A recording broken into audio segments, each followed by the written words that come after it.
They thought pastries and polite applause would soften the blow. Plates of glossy croissants, fake smiles, and a stiff pat on the shoulder, as if I were retiring with honor, not being quietly pushed out.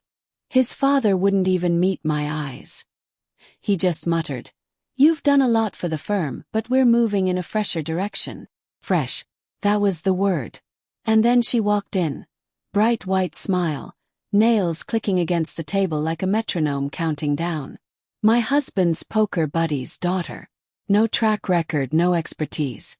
Just a laugh too loud for business meetings and a figure that made nepotism look fashionable. I stood, smiled, and nodded. "I'll clear my desk." 3 years earlier, I had entered that office with nothing but a portfolio and determination. No favors, no shortcuts.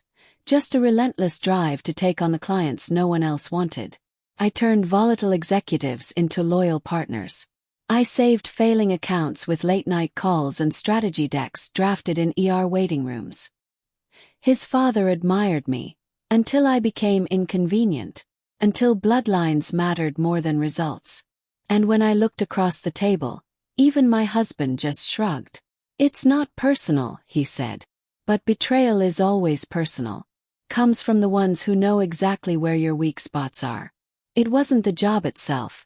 It was the way they discarded me. As if I'd simply smile, fade into the background, and vanish like a well-trained ghost. So I smiled. I handed over the keys. I even left her a little note on the desk. "You'll love the clients." That was only the beginning. 3 months before they pushed me out, I'd already noticed the cracks. An intern once asked if we stored client contracts externally. I said yes, on the encrypted server. The very next day, I quietly began building my own archive. Every file, every contact, every obscure clause and exit option. Then I started making calls, not complaints but casual invitations.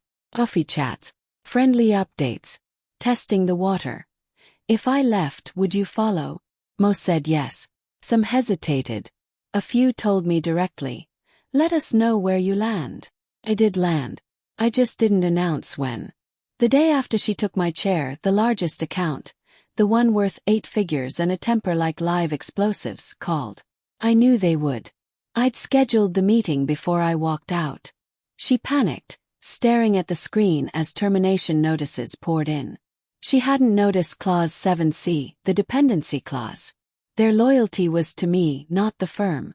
She didn't know I had already secured them under a rolling retainer with a consulting company I registered the night I learned she would replace me. She had no idea I was already sitting in my own office across town, sipping espresso, while her inbox drowned. His father tried calling. Not me, my lawyer. I didn't answer.